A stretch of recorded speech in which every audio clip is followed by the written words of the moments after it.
Today, we're going to talk about some Beatles music that you might not know about. Stay tuned. Hey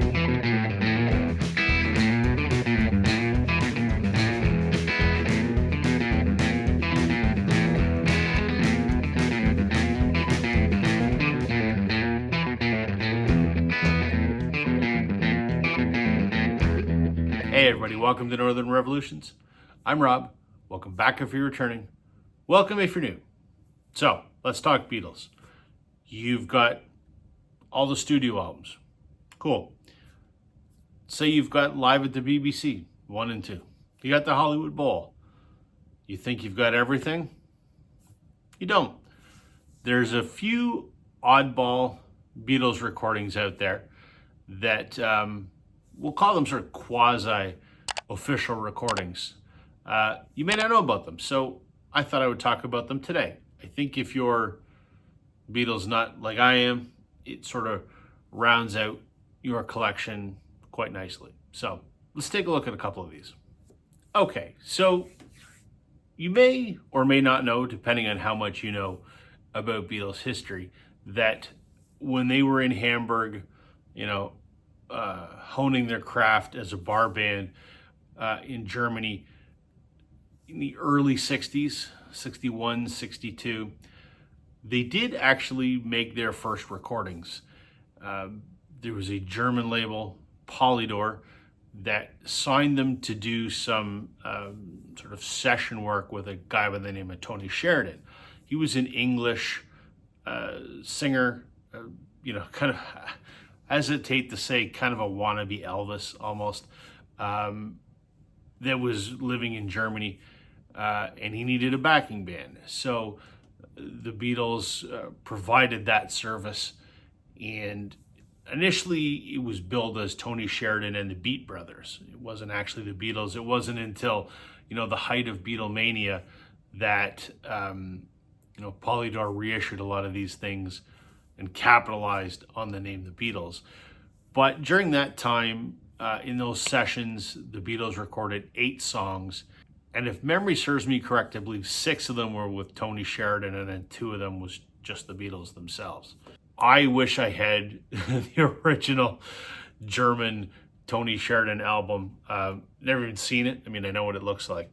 But this is how most people would know it. Obviously, Polydor, MGM, re-released this at the height of Beatlemania to capitalize on the Beatles. This is how it was released in North America. This is a Canadian pressing. There are 12 songs on here credited to Tony Sheridan and his guests. Some of them are the Beatles and Tony Sheridan. Some of them are Tony Sheridan and the Beat Brothers. And some are just the Titans. So of these 12 songs, 8 of them are the Beatles. The single that was released off of this was My Bonnie, and the B-side was The Saints. You can find that 45 around. I've got a couple different versions of it. But this is probably the most widely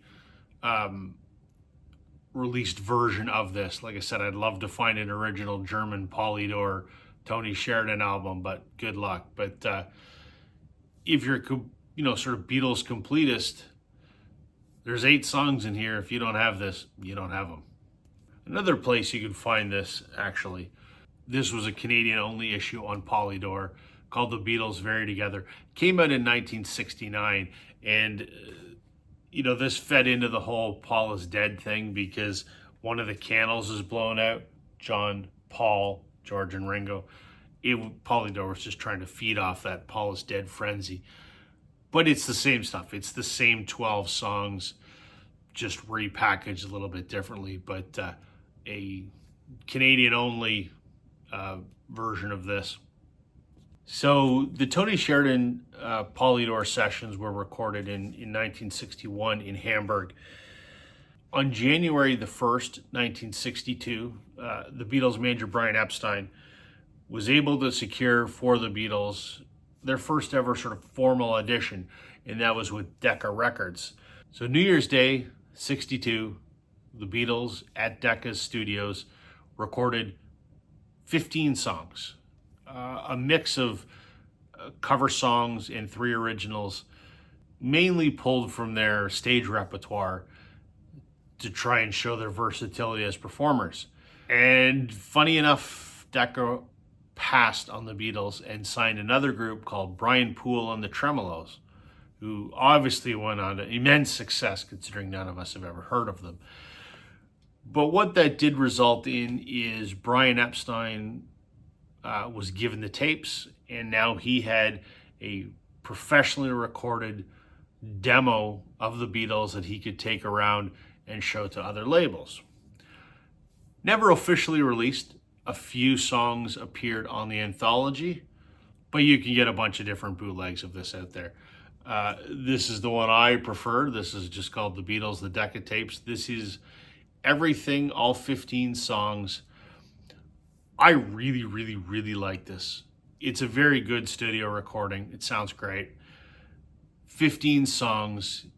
And funny enough, of those 15 songs, only Till There Was You and Money would ever be re-recorded by the Beatles and officially released. Also, there are only 3 Lennon-McCartney originals. So you've got Like Dreamers Do, Hello Little Girl, and Love of the Loved. None of those would be re-released until, of course, the anthologies in the 1990s. So if you're a Beatles completist, you've got to have these. These are great studio quality recordings of songs you're not going to find anywhere else. A couple, like I said, on the anthology. Some of these, there were live versions done for the BBC.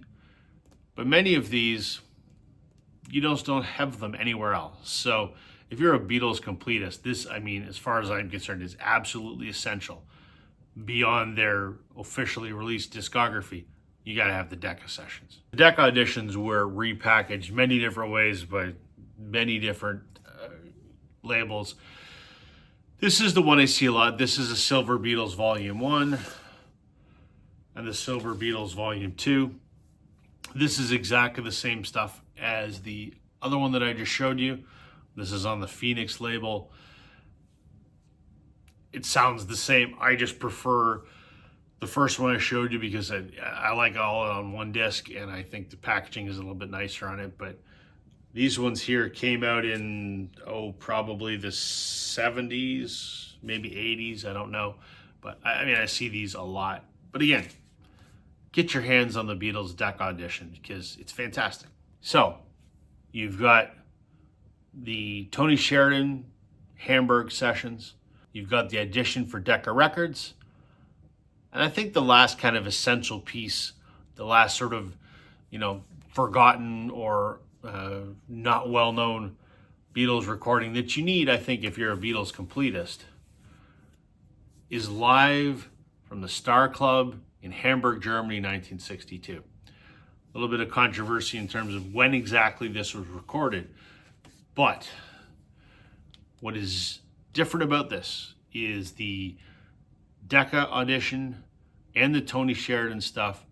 Pete Best was the drummer. This was after Ringo had joined the band. This was the Star Club, which was one of the many clubs that they had done residencies at. They started at the Kaiser Keller. They went to the Top 10 Club. They went to the Star Club, kind of progressively getting better and better venues.